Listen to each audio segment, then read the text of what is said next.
NDA-1 2025 का exam 13 अप्रैल को है और एग्ज़ाम से पहले मैं आपको कुछ बातें बताऊंगा, यानी कुछ टिप्स दूंगा जो आपको ध्यान में रखनी है। टिप नंबर 1, एग्ज़ाम का जो लेवल होता है वो 3 सेक्शंस में डिवाइड होता है। 30 से 35% पेपर इजी होता है, 30 से 35% पेपर मॉडरेट होता है और 30 से 35% paper difficult. So you just need to figure out कि कौन सा क्वेश्चन ईजी है, कौन सा मॉडरेट और कौन सा tough. Tip number 2 which is related to tip number 1, मैंने पेपर का लेवल आपको पहले ही बताया है। आपको करना बस ये है कि क्वेश्चन को अच्छे से रीड करना है, क्योंकि यूपीएससी कई बार इजी और मॉडरेट लेवल के क्वेश्चंस को भी ऐसे पूछता है जैसे वो डिफ़िकल्ट हो। सो क्वेश्चन को अच्छे से रीड करना है और समझना है कि उसमें कौन सा कॉन्सेप्ट यूज़ होगा। अब जैसे फॉर एग्जाम्पल ये NDA-2 2024 का क्वेश्चन है, इसमें z is equal to given determinant है और वो इक्वल है x प्लस आयोटा वाई के,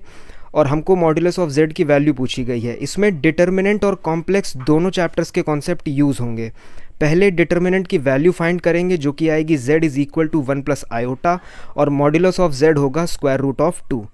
टिप नंबर 3 जो कि स्पेशली मैथ्स के लिए है, जिस भी क्वेश्चन को सॉल्व करना उसको अच्छे से रीड करना और समझना उसमें क्या गिवन है और क्या फाइंड करना है, और जो गिवन है क्वेश्चन में उसकी हेल्प से आपको सोचना है कि कौन सा कॉन्सेप्ट यूज़ करके आप इस क्वेश्चन को सॉल्व कर सकते हैं। फॉर एग्जाम्पल ये भी NDA-2 2024 का क्वेश्चन है और इसमें कहा गया है x y z जो है वो GP में है और x, y, z जो है तीनों जो हैं वो ग्रेटर देन 1 है, और हमको बताना है 1/1 plus log x, 1/1 plus log y, 1/1 plus log z किस सीरीज में होगा। तो हमको क्या गिवन है, x y z जो है वो GP में है, that means y square is equal to x z. जब हम दोनों तरफ लॉग लेंगे और सॉल्व करेंगे तो हमको मिलेगा 2 ब्रैकेट के अंदर log y plus 1 equal to 1 plus log x plus log z plus 1, और हम सबको पता है ये किसका फॉर्मूला है, ये AP का फॉर्मूला है। That means 1 plus log x, 1 plus log y, 1 plus log z जो होगा वो होगा AP में। अब जब इसका रिसिप्रोकल लेंगे यानी कि 1/1 plus log x, 1/1 plus log y,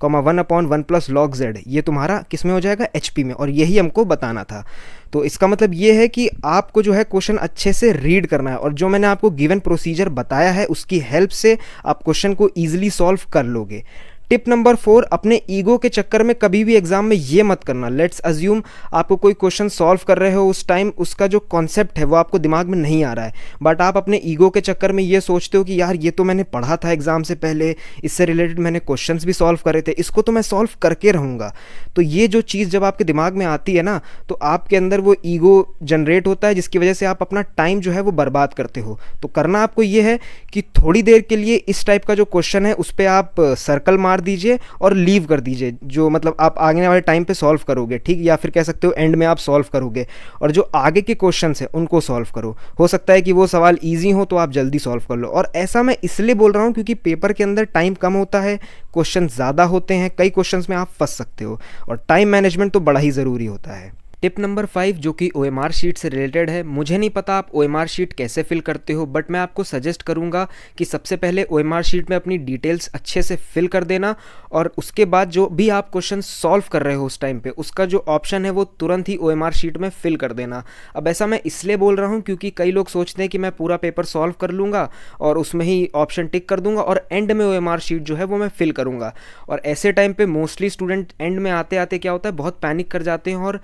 जैसे फॉर एग्जांपल क्वेश्चन नंबर 2 का ऑप्शन B है तो वो 3 में फिल कर देंगे, मतलब आगे पीछे ऑप्शंस को फिल कर देते हैं, और हम सबको पता है कि OMR शीट के ही नंबर मिलते हैं, मतलब जो भी ऑप्शन आप सिलेक्ट करोगे वो OMR शीट में ही करोगे और उसके ही नंबर आपको मिलते हैं। सो मैं आपको सजेस्ट करूंगा कि आप OMR शीट में अपनी डिटेल्स अच्छे से फिल करें, और जो भी क्वेश्चन आप सॉल्व कर रहे हैं उस टाइम पर उसी टाइम पर आप ऑप्शन जो है वो सिलेक्ट कर लें। आपका दिमाग एक टेंशन फ्री हो जाएगा कि ये क्वेश्चन मेरा जो है वो कंप्लीटली डन हो गया है। टिप नंबर 6, एग्जाम के एक दिन पहले अपने दिमाग को रेस्ट देना है, कुछ भी रिवाइज मत करना, जितना पढ़ा है उस पर कॉन्फिडेंट रहना, क्योंकि एग्जाम के एक दिन पहले तुम कुछ भी एक्स्ट्रा ऑर्डिनरी नहीं कर सकते हो, लेकिन तुम अगर अपने दिमाग को रेस्ट दोगे, चिल रहोगे, टेंशन फ्री रहोगे, तो जितना पढ़ा है उतना आपके लिए बेनिफिशियल होगा। और अगर पैनिक करोगे, फॉर एग्जांपल टेंशन लोगे, तो जितना पढ़ा है ना वो भी ख़राब कर लोगे। और हाँ, एग्ज़ाम देने से पहले अपने दिमाग को ये बोलना,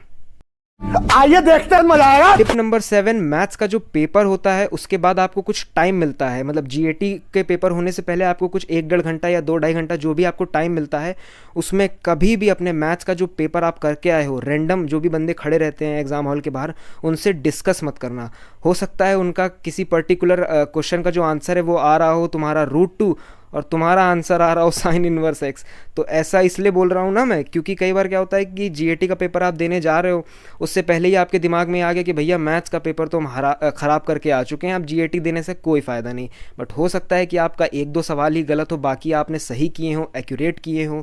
तो समझ रहे हो ना कि जीएटी का पेपर आराम से देना, और मैथ्स का पेपर होने के बाद बिल्कुल भी अपने पेपर को डिस्कस मत करना, क्योंकि जो हो गया सो हो गया, उसका आप कुछ भी नहीं कर सकते हो।